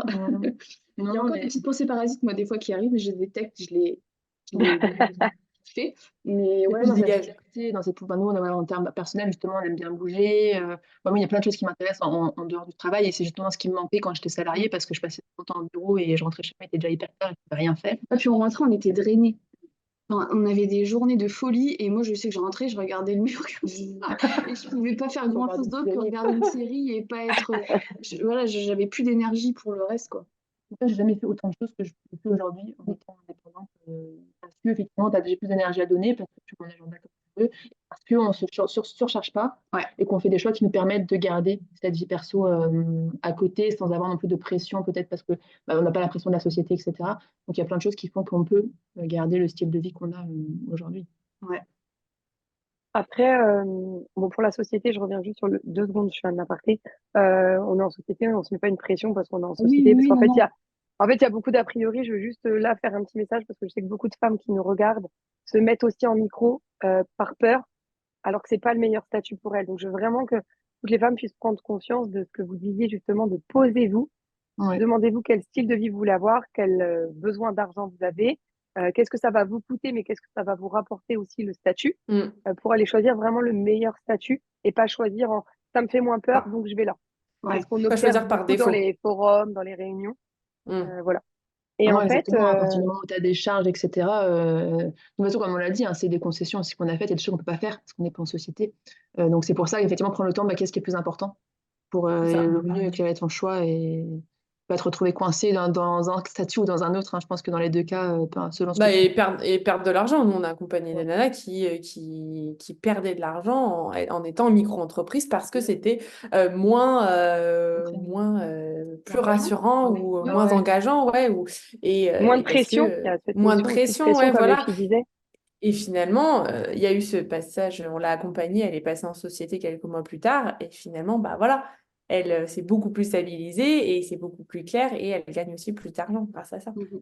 Donc effectivement, là, le débat n'est pas micro ou société, c'est vraiment quel est le meilleur statut. Il n'y en a pas qu'un, en fait. C'est ça aussi qui est important, c'est d'ouvrir aussi qu'il n'y en a pas qu'un. Vas-y, tu veux parler, je le Je prends sais. juste ma casquette de coach 2 secondes. Jamais enfermé. On n'est jamais enfermé, t'as dit? Ouais, on n'est jamais enfermé. Si ton statut ne te convient plus, même si tu as une société, tu l'as Oui, fermé, basta, t'en parles plus. Bon, après, exactement. c'est juste qu'il faut que tu sois d'accord avec ton associé si tu es en société avec des associés. Et au pire, t'es pas d'accord, bah tu pars et ton associé il te rachète tes parts et puis c'est tout. Mais on n'est jamais coincé. Donc, faites un choix, expérimentez, ça vous convient, ça vous convient pas. Prenez toujours ce recul, comme les filles, elles le disent. Et puis vous dites-vous, je serai jamais coincé, en fait, je peux toujours partir. Que je sois en CDI, que je sois en salariat, CDI, pardon, que je sois voilà, en société, en entreprise individuelle, en SARL, en micro, il existe tellement de statuts en France, mais voilà, peut-être un peu trop. Et donc, du coup, on n'est jamais coincé, en fait, on peut toujours avoir le choix Ouais. de faire un autre choix. Et Ouais. d'ailleurs, c'est marrant parce que vous avez choisi le mot optimisme, mais le mot qui revient le plus depuis le début de l'interview, c'est quand même choix, choisir. Ouais. Ouais. Et liberté aussi. Ouais. Je sais Liberté. pas si vous vous rendiez compte, peut-être que vous vous rendiez pas compte à quel point vous avez, pour moi, c'est un avantage, mais le choix dans votre ADN. Aujourd'hui, dans votre ADN de duo, dans votre ADN de business, je sais pas si vous vous rendiez compte que le choix, il a une place. Moi, je trouve ça extraordinaire de toujours vous Ouais. dire, bah, on a le choix sans réfléchir à nos choix. Je trouve ça génial. Ouais, je pense qu'effectivement, c'est tellement intégré Ouais, qu'on n'en a même pas pas conscience. forcément conscience. Bah, C'est ça un me peu une paraît, chose de psy, c'est bien ça me cette paraît évident. C'est c'est pas la Voilà. première fois qu'on nous dit, hein. Voilà. Non, mais c'est vrai qu'on prend jamais le temps de se poser sur ces trucs-là parce que c'est vraiment des choses qui sont naturelles. En tout cas, elles le sont devenues. Je sais pas si Ouais. elles l'ont toujours été, mais c'est vrai qu'aujourd'hui, elles le sont. Donc, c'est spontané et je pense qu'automatiquement, maintenant, il y a toujours cette question qui se pose. Ouais. Ouais, Juste c'est ça, c'est devenu un réflexe. même si c'est rapide, mentalement, les pour et les contre, et de se dire, attends, on choisit. On choisit vraiment, genre en conscience, sans quotidien. Ouais. Ouais, c'est ça. Moi, j'ai une petite question. Sophie Alice, tu vas en poser une avant moi. Vas-y, vas-y. Parce que justement, on parle de choix, de liberté, d'objectifs personnels et de créer un business au service de sa vie. Et vous êtes deux. Comment on fait qu'on les choix de chacune qui sont peut-être pas du coup des objectifs. Alors, parce qu'on peut avoir des objectifs business communs et des Mhm. objectifs personnels différents. Mais Mhm. comment vous arrivez à faire cohabiter chaque personnalité? Parce que tout à l'heure, j'ai beaucoup aimé, vous avez dit finalement, Elona, c'est une identité à part entière. Et dans cette identité à part entière, il y a deux êtres, il y a deux Mhm. individus. Et comment vous arrivez à faire cohabiter ça au quotidien, si on peut partager, parce que ça fait peut-être partie, pardon, Bah, je des trouve que peurs qu'on peut avoir quand on s'associe, quoi. Je trouve que l'exemple le plus parlant, c'est justement typiquement que tu sois devenue praticienne PNL. Ouais. Et en fait, on fait en sorte que l'entité s'adapte, on va dire. Depuis, dans l'agence Elona, alors il y avait forcément un intérêt dans le départ. Après, j'imagine que si on fait ce travail-là, c'est parce qu'on aime ce qu'on fait, même si on a envie de le développer dans différentes voies potentiellement, il y a quand même un lien. Donc le fait est que on a tout, on a accès un petit peu, on a un accompagnement maintenant plus axé là-dessus, sur l'état d'esprit, etc. Et je pense que tu as vocation à le développer. Ouais, Et puis en fait, on se laisse chacun notre liberté aussi parce qu'on a quand même des rôles qui sont peut-être bien définis aussi au sein de l'agence Elona que même si moi demain j'ai envie de changer d'outil pour la création de site internet, je pense que tu vas me... Ah non, hein. tu vas me parler d'autres choses, etc. Donc, et je pense qu'on a encore parlé depuis le début et ça répondait déjà à la question comment tu fais pour t'associer avec quelqu'un. Je pense qu'il y a la confiance et de ne pas vouloir toujours revoir ce que l'autre fait ou en tout cas de vouloir diriger, contrôler l'autre ou laisser aussi la liberté de lui faire confiance dans ce qu'il a envie de faire et où est-ce qu'il a aussi envie d'amener sa partie. Et je pense que c'est ce qu'on c'est essaye pas de mal. faire, ouais. On expérimente toutes les deux dans nos compétences respectives régulièrement, soit par formation, soit par test, des outils ou en tout cas des approches. Et puis si ça fonctionne, on en partage et on voit comment on peut l'intégrer dans l'offre. On fait des points, alors je ne sais pas si c'est forcément positif, mais on fait vraiment de points d'offre. L'offre évolue beaucoup parce qu'on se remet en question. Alors c'est parfois du travail qui est honnêtement inutile, parce qu'on va peut-être on le rebat un petit peu trop, on va un petit peu trop loin. Mais dans l'idée, il y a quand même ce truc où on fait même un état des lieux, on va dire, tous les 3 à 6 mois peut-être. Comment on se sent là? Est-ce qu'on a envie d'ajouter des choses? Il y a des choses qu'on ne veut plus faire? Est-ce qu'on a envie d'enlever des choses? Et ça nous permet justement de réincorporer nos objectifs, je pense, personnels à chaque fois. Notre offre, elle n'a plus rien à voir avec notre offre d'il y a 3 ans. Et on a même dégagé des programmes qu'on avait fait, des choses qui ne convenaient plus, avec lesquelles on n'était plus OK. On s'est dit, OK, ce truc-là, il est fait, pourtant on pourrait continuer à le vendre, mais en fait, ça ne nous va plus, ça ne nous convient plus. Et puis on ajoute des choses au fur et à mesure. Donc, On a un peu ce côté-là d'accepter, ouais, on a perdu du temps, on a perdu de l'argent, dessus, bon, c'est tout, c'est on pas grave. évolue, on On apprend. va pas s'acharner et puis on fait un truc qui nous convient mieux et qui soit plus clair pour chacun. Donc, c'est faire le point régulièrement, hein, peut-être aussi. Ouais. Faire confiance et faire le point régulièrement. Ah bah ça, on est totalement d'accord avec ça. Pour être aussi des nanas qui font le point très régulièrement, qui adaptent, qui changent, qui expérimentent, ça nous parle beaucoup ce que vous partagez parce que c'est aussi de faire au gré des envies de chacune. Et au final, si on a des envies, c'est qu'elles vont forcément servir le business d'une manière ou d'une autre. Et c'est vrai que la richesse aussi d'être en duo, c'est que l'une peut avoir une idée, l'autre peut apporter quelque chose que celle qui a l'idée n'avait pas pensé, enfin vraiment, et construire quelque chose finalement à deux. Et c'est ça qui rend aussi les choses hyper uniques, je pense. Ouais, tout à fait. Et puis vous avez dit aussi, je pense, mettre beaucoup ça en lumière. Nous, avec Alice, c'est aussi quelque chose que dès le début, on l'a pas fait dès le début, mais on l'a fait assez vite. Et depuis qu'on le fait, on voit vraiment cette différence de se dire, et on le revoit régulièrement tous les 3 mois, quel est le rôle de chacune. Quelle tâche, quel est le rôle qu'on a envie de jouer, quel trait de notre personnalité on a envie de mettre, de vraiment prendre ce temps, comme vous disiez, de, oui, finalement, quel est le rôle de chacune, comment les aspirations de chacune peuvent se mettre ou ne pas se mettre, voilà, dans le business. Parce qu'effectivement, c'est vrai que la communication entre nous, c'est essentiel, comme vous disiez. Mais si tu as une bonne communication, mais qu'en même temps, tu n'as pas de rôle défini, je pense qu'on va perdre énormément de temps. On va peut-être, dans un duo, ça peut être, je trouve que, et même en solo, tu vois, ou quand tu prends quelqu'un en freelance ou un stagiaire, parce que, bon, on pourra parler de ça après peut-être ou pas, mais c'est bien de définir les rôles finalement, de qui fait quoi, comment, et puis d'oser. Après, c'est la communication en fait. Comme vous disiez, se dire quand on veut plus du rôle ou quand on veut changer les rôles, parce que on évolue aussi, hein. Bah oui, c'est vraiment en fonction de nos envies. Je pense par exemple à YouTube, on a lancé aussi une série d'interviews un petit peu sous le même format que vous avec des invités. Et c'est vrai que c'était toi qui gérais la chaîne YouTube depuis le début. Et là, depuis quelques mois, j'ai repris la partie interview parce que ça me plaît. Au début, je me suis dit, bon, je vais me tester. Toi, tu avais du boulot aussi à ce moment-là, donc ça te déchargeait pas mal. Donc en fait, c'est aussi, voilà, en fonction de la charge de boulot, des envies, enfin, de rester assez flexible, quoi. Au début, on faisait beaucoup plus de choses à deux parce que comme je pense que dans tout début, tu testes, alors déjà, on apprend à se connaître aussi dans de nouveaux rôles et dans de nouvelles tâches en quelque sorte. Et puis tu vois ce que tu préfères et tu vois ce qui fonctionne mieux à deux, etc. Et puis en fait, au fur et à mesure, on fait de plus en plus de choses solo, en tout cas quand il n'y a pas besoin d'être à deux. Parce que comme tu le dis très bien aussi, Sabrina, c'est qu'en termes de temps, bah, c'est sûr que si tu fais tout à deux, ça devient très compliqué. Donc, il y a vraiment, et je pense qu'on a même appris avant, bah, ça va, j'ai pas trop de travail, on le fait à deux. Mais non, parce que même quand t'as pas trop de travail, il y a tellement de choses sur lesquelles tu peux avancer et travailler que c'est quand même, on se rend compte très vite du temps perdu.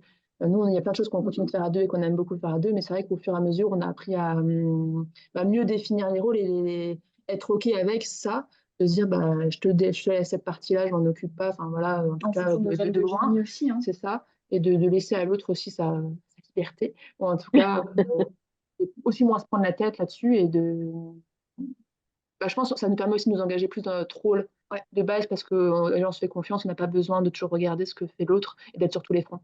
Donc, l'air de rien, on s'est quand même bien séparé les fronts. Il y a des choses sur lesquelles je regarde que de loin, toi aussi.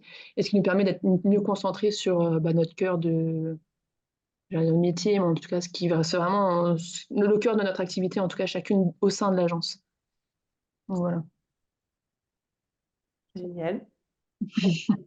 On va bientôt terminer. Ça fait déjà un petit moment qu'on Ouais, est c'est vrai, j'ai un petit ensemble. moment, ça passe vite. Ça Ouais, moi, passe j'ai très pas le vite. timing, alors On Non. pourrait rester des heures à papoter ah, bah, ensemble. top. Est-ce que Sabrina, tu peux poser une dernière question avant de poser notre dernière question habituelle? Ah, euh, Ah, faut choisir. j'hésite entre deux. Non, j'hésite entre les deux qu'on n'a pas posés. Dis-moi un ou deux. Juste le chiffre, dis-moi Hmm, un ou dis-moi deux. deux. Ok. Qu'est-ce qui fait votre différence en tant qu'agence de communication? Bah, notre spécialisation, elle joue beaucoup. Ouais, entrepreneur du bien-être. Spécialisation, y compris dans l'offre, hein, du coup, là, on a vraiment une offre qui est très adaptée et qu'on a modelée et qu'on continue de modeler en fonction des besoins de notre offre très spécifique. Et je pense transparence, Ouais. a aussi été un choix parce que ça peut nous faire défaut, même en termes financiers, mais on vit mieux avec notre contenu comme ça. Donc, c'est vrai qu'on est là-dessus, pour nous, c'est important. Ouais. Il n'y a pas même parce que je fais du site internet, donc il y a tout un monde obscur autour du site internet. Il y a Les des arnaques, arnaques, les voilà, il y a phishing, énormément de c'est un peu- choses. Et là-dessus, on n'a jamais voulu rentrer là-dedans. Donc, sur ça et sur d'autres axes de l'activité, je pense que la transparence, c'est important pour nous aussi. Voilà. Et mais qu'est-ce qui fait du coup que votre offre, par exemple, si je prends une autre agence qui se spécialise aussi dans la même cible que vous, qu'est-ce qui fait que vous, aujourd'hui, vous vous dites on est différent? Je pense que la personnalité, quand même. Ouais, la personnalité. Et en fait, je trouve que ce qui marche très bien aussi, c'est qu'on a cette partie, enfin la partie développer son activité dans la stratégie, etc. Et la partie outils de communication. Et typiquement, quand on prend souvent des agences classiques, c'est plutôt la partie outils de communication, site internet, etc. Nous, on passe beaucoup de temps quand même aussi dans la transmission avec nos clients. C'est hyper important qu'ils soient autonomes et qu'ils comprennent ce qu'ils font. On les fait bosser pas mal en dehors des salles de coaching, d'accompagnement. Donc ouais, je pense que cette partie transmission, en vrai, elle est vachement au cœur de notre offre. Je pense que l'étendue des prestations, parce que comme tu as commencé à le dire, beaucoup de nos concurrents directs, on va dire, sur cette même cible, n'ont pas toute la partie technique. Ouais. Ils ont que la partie coaching, Oui, alors c'est que vraiment nous, on les a deux sens. toute la partie technique. Et inversement, bah, il y a des agences beaucoup plus classiques qui ont toute la partie technique et qui font d'ailleurs des choses parfois que nous, on ne fait pas, hein, mais qui n'ont pas tout l'accompagnement marketing et le regard que nous, on peut avoir sur la profession et que les agences plus classiques n'ont pas parce qu'elles fonctionnent un peu de la même façon pour tout le monde et que voilà, elles sont rodées, quoi. Elles ont des process très carrés. Donc, ouais, c'est ça. Je pense qu'un truc tout bête, mais par exemple, en termes de légitimité, nous, au début, on avait du mal en termes, enfin, pour notre âge. On était très jeunes sur le marché par rapport à nos concurrents, qui sont parfois même des anciens professionnels expérimentés, etc. Quarantaine d'années. Et pendant un moment, on s'est dit, ah, ça, c'est sûr, ça va être un frein ou ça va être un élément différenciateur pas en notre faveur. Et je pense que parfois, ça peut l'être, mais inversement, bah, il y a des gens qui nous choisissent aussi pour ça. Et au début, on Donc, s'est vachement bridé quand on a fait un peu le point en mode bon, on arrête de se brider et de se dire il faut qu'on soit lisse, il faut que notre com, parce que notre cible, elle est très douce et elle a besoin de machin. À un moment, on s'est dit ouais, mais c'est plus nous et on n'arrivait plus à communiquer. Moi, les en tout cas, me saoulaient, j'arrivais plus parce que je que je me mettais des limites. Et à partir d'un moment, on s'est dit, bon, on arrête, on est nous-mêmes et ceux qui sont pas contents, tant pis. Mais au final, on a des super bons retours et Ouais. on a des clients qui nous ressemblent vachement, enfin, avec qui on adore bosser. Donc, pour assumer ce côté-là, Je oui, pense on qu'on est a jeunes, on vachement, apporte de la ouais, fraîcheur, c'est on ça. apporte d'autres choses. On a vachement de contact, ouais. Et comme on travaille beaucoup avec des indépendants et il y a vraiment une relation en one-to-one, hein, parce que tu n'as pas toujours quand tu travailles avec des agences, tu as plusieurs échelons, tu as plusieurs interlocuteurs. Ce contact-là, Cette dans cette intimité. intimité, cette personnalité, elle est hyper importante. Donc si ça passe, souvent c'est très bon signe et ça peut aboutir, quoi. La Génial. conclusion à ça, c'est de se faire confiance et de mettre sa personnalité au cœur de son business parce que c'est ça C'est ça. aussi qui fait la différence et c'est ça, vous, qui fait votre différence. Et comme tu dis, je me souviens de cette période, on en avait parlé ensemble, Colline, de se lâcher la grappe et d'arrêter de vouloir rentrer dans des carcans et copier les stratégies des autres sous prétexte que Ouais. ça fonctionne. Non, la meilleure stratégie qui fonctionne pour soi, c'est la sienne, c'est celle qu'on décide. Et en général, ouais, enfin, nous, en tout cas, on invite à mettre sa personnalité au cœur de son business puisque c'est facile, c'est fluide et comme tu dis, ça apporte des clients qui nous ressemblent. Tout à fait. On va Je te terminer laisse. avec notre... Ouais, Ouais. j'allais dire, je te laisse poser la dernière question, celle qu'on pose tout le temps. Donc, vas-y. Alors, on aimerait vous poser la question pareille traditionnelle. On commence, on termine nos interviews toujours de la même manière. Le milieu est toujours guidé par l'inspiration. La question qu'on voudrait vous poser pour terminer, c'est qu'est-ce que vous aimeriez changer dans le monde de l'entrepreneuriat féminin, puisque c'est aussi notre spécialité à nous, donc dans le monde de l'entrepreneuriat féminin, parce que je pense que vous quand même, vous traînez avec pas mal d'entrepreneuses aussi, donc vous savez, vous avez peut-être des choses à nous communiquer là-dessus. Moi, ce qui me vient là tout de suite, tu comprends, je sais pas si tu as la même Je réponse que moi, mais tu l'as un peu dit Alice, c'est de se faire confiance, d'oser être soi, d'oser faire un business qui nous convient vraiment. Et, euh, et ouais, enfin voilà, on est deux nanas, on a monté cette boîte parce que ça nous plaisait, parce qu'on était guidés par notre envie. Donc ouais, c'est ça, se faire confiance, moi je dirais. Moi, j'aime bien, enfin, j'aimerais bien avoir aussi plus de diversité. Alors là, enfin, dans l'entrepreneuriat féminin, c'est peut-être moi l'image aussi que j'ai par rapport à ce que je peux voir en ligne, donc c'est déjà assez réducteur. Mais où je trouve que les objectifs sont toujours les mêmes ou sont toujours les plus classiques qu'on connaît, hein, le chiffre d'affaires, etc. Et à ce propos, on l'a écouté toutes les deux parce que même moi je l'ai partagé. Le dernier, par exemple, un podcast de Pauline Legnaud, enfin l'un des derniers. Le dîner, je sais plus trop quoi. Ouais, avec notamment Lucille Wood, alors la coach sportive qui est connue Mm. depuis longtemps et qui est une des premières à être arrivée sur YouTube et qui revient aujourd'hui à quelque chose de beaucoup plus simple. Caroline Receveur aussi qui en a parlé. Et je trouve que moi, ça m'a fait beaucoup de bien d'entendre ces voix-là. Je n'avais pas beaucoup encore entendu Mm. auparavant. Du coup, de femmes entrepreneurs qui ont construit des empires à elles toutes seules, qui redescendent un petit peu. Je dis pas que c'est pas bien de vouloir faire des millions, de vouloir être une référence, etc. Tu peux vouloir ça, mais moi, par exemple, c'est pas mon cas. Pendant longtemps, je me suis pas retrouvée dans tous ces discours. Mm. Mais que être seul entrepreneur. Et sinon, tu avais raté quelque chose, t'étais pas bon, t'étais pas valable dans ce monde-là. Et là, de voir des grandes personnalités comme elle redescendre un petit peu, dire en fait, moi, je redescends d'une marche et je suis beaucoup mieux avec moins et en faisant moins et en me concentrant sur d'autres choses. Et Un peu la slow life, c'est pas forcément toujours vouloir plus et de se et de contenter. la simplicité et Ouais, d'accepter aussi de. Moi, honnêtement, je le dis, j'ai pas envie d'avoir de responsabilité, tu vois, de trop de responsabilité dans ce cadre-là. Et en fait, à partir du moment où tu construis une entreprise où tu as des gens, hein, tu es responsable de tout ça. Et j'ai presque l'impression que pendant longtemps, c'était que tu n'es pas vraiment entrepreneur. Si tu n'as pas envie de construire quelque chose de gros ou quelque chose, de gérer plein de choses à la fois, tu n'as pas vraiment envie d'être entrepreneur. Etc. Et donc de voir que si, en fait, tu peux être entrepreneur avec cette envie de quelque chose de plus simple, de plus petit, et des objectifs du coup qui sont aussi réduits hein, par proportionnalité. Et il n'y a pas de problème avec ça et ça ne fait pas de choix. Exactement. T'es pas moins valable parce que tes objectifs sont plus petits que les autres en fait. Parce que ta vie peut aussi être différente.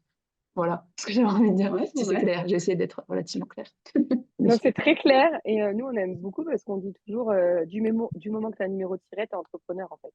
Ouais. Ouais. Il n'y a pas C'est de ça. petite. C'est pas parce que tu es en micro que tu n'es pas entrepreneur. C'est pas parce que tu fais, je sais pas moi, juste 10 000 € de chiffre d'affaires ou parce que tu fais. En fait, tu es entrepreneur du moment où tu as une entreprise, point barre. Et après, justement, c'est génial de pouvoir se poser cette question et de se dire, bah, quelle entrepreneuse j'ai envie d'être, quelle entreprise j'ai envie d'avoir aujourd'hui, puis ça peut évoluer. Et moi, je te rejoins parce que c'est quelque chose aussi que j'ai beaucoup ressenti. Et c'est aussi pour ça qu'on a lancé cette chaîne d'interview. c'est parce qu'on avait envie d'interviewer toutes les femmes entrepreneurs. Parce que même les chaînes que j'écoutais, les podcasts, etc., tu sais, où il y avait justement, j'ouvre le micro à toutes les entrepreneurs, ben, en fait, j'avais que des entrepreneurs qui, à un moment donné, avaient fait au moins 150 000 euros de chiffre d'affaires, mais en étant toute seule, ou le million, ou enfin, en tout cas des gros chiffres. En fait, on parlait que de ça, et moi, je me retrouvais pas dedans parce que je disais, mais moi, ce que je veux avant tout, c'est l'équilibre de vie, pouvoir faire ce que je veux de mon temps, le gérer comme je veux. Moi, c'est pas tant le chiffre d'affaires qui m'importe. Moi, je veux gagner de l'argent parce que je veux voyager avec mes enfants, tu vois. Donc, ça. Et c'était de se dire, ben, ouais, j'ai envie qu'il y ait plus de modèles, effectivement, pour que tout le monde puisse se Se reconnaître. retrouver Ouais. et créer, comme vous le disiez si bien, son propre modèle, en fait. Ouais. Et c'est ça. Non, puis je te rejoins, effectivement, il n'y a pas de petites ambitions, en fait. Et pareil pour la réussite, parce que nous, on parle beaucoup de réussite, mais on dit toujours la réussite au sens où toi, tu l'entends. C'est-à-dire que Ouais. tu peux très bien réussir en faisant des millions, mais tu peux aussi très bien réussir en faisant moins. Et en fait, c'est pas forcément moins, c'est juste, bah, toi, c'est très bien comme ça, c'est tes ambitions, c'est tes objectifs, et il n'y a pas de jugement de valeur à avoir. Voilà, c'est de faire ses propres choix, quoi. C'est ça. Moi, je pense que tu Et autre chose. réussis par rapport à ce que vous avez partagé. Là, j'ai un truc qui me vient et je me dis, je pense qu'aujourd'hui, on réussit quand on est aligné finalement avec la vision de la vie qu'on a et qu'on est en train de se la créer. Et voilà, et la réussite, elle est là. Et la réussite, elle est peut-être pas non plus, tu vois, dans la finalité justement de se dire j'aurais réussi le jour où, mais je réussis déjà aujourd'hui.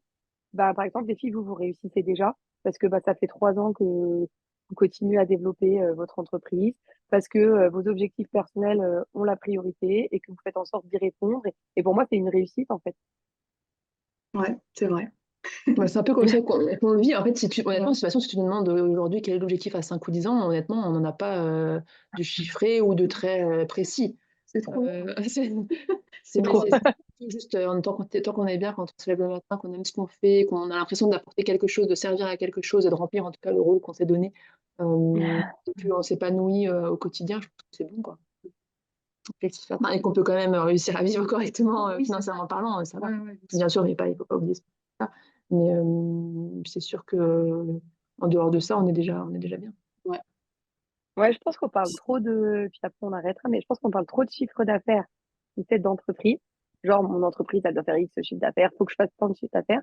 Alors que là, j'aime bien la notion que vous mettez de, en fait, plutôt que de réfléchir en chiffre d'affaires, peut-être réfléchir en quel chiffre j'ai besoin pour vivre la vie dont j'ai envie de vivre. Carrément. Et après, je crée un business qui me permet de créer ça, et bah, ça, en fait. Ouais. C'est marrant, Plutôt c'est que de dire, ce que je dis souvent, ouais. Parce que Ça non, fait mais quoi? j'étais une newsletter il y a une semaine là-dessus, parce qu'on a une notion, on a souvent des gens qui nous disent bah, moi, je veux faire ce chiffre d'affaires-là, ou je veux gagner tel net par mois. Et quand on dit pourquoi, en fait, parfois, bah, parce que je l'ai lu quelque part, ou parce que ça me semble bien, ou parce que c'est ce que je gagnais potentiellement avant, ce que je peux comprendre. Et après, je dis bah, pose-toi et vraiment juste calcule de combien tu as besoin par mois pour vivre correctement et pour te faire plaisir et pour faire ce que tu as envie de faire. Alors, tu as des gens, c'est beaucoup, mais tu as des gens, en fait, ils se disent bah, finalement, en fait, j'ai besoin de beaucoup moins. Donc, ils redescendent un peu en pression aussi par rapport à ce qu'il faut faire pour développer une activité. Donc, je pense qu'effectivement, c'est encore une fois une question à se poser. Ah, j'aime beaucoup cette fin d'interview. J'ai Ouais, aimé c'est toute trop l'interview. bien. J'ai aimé toute l'interview, hein, mais j'aime bien finir sur ça. Carrément. Écoute, Est-ce que vous voulez rajouter une dernière chose, quelque chose que vous avez envie de partager là, comme ça, ou Bah, pas? moi, non, juste vous remercier. cet accueil, Ouais, pour c'est ces chouette. questions. Ça change un petit peu de passer de l'autre côté. Ouais. Ouais. Sur plein de choses au final et de prendre conscience, je pense, du chemin qu'on a fait. Pour un regard extérieur. Ouais, c'était super agréable. Donc, merci. Ah bon, bah, on est trop contente bah, que ça vous ait plu. Nous, on est trop contente de vous avoir reçu. C'est Mmh. la première fois qu'on recevait un duo. Et quel duo, hein, parce que on se connaît aussi d'ailleurs hein, depuis longtemps. On a aussi bossé ensemble. Hein, donc on était ravis de vous donner la parole voilà, de partager aussi votre parcours, votre vision. C'était super intéressant. Bah, merci à vous. Ouais, merci beaucoup. Merci Et ben, à beaucoup. très bientôt pour une prochaine interview. Et merci encore, les filles. Salut! À bientôt. Salut! On adore partager ces moments avec toutes ces femmes inspirantes avec vous. Partage cette émission pour inspirer encore plus de femmes et agrandir le mouvement PAF. Tu peux nous soutenir en t'abonnant à la chaîne. Et si toi aussi, tu passais dans l'émission avec nous, envoie-nous un message ou commente la vidéo. À bientôt!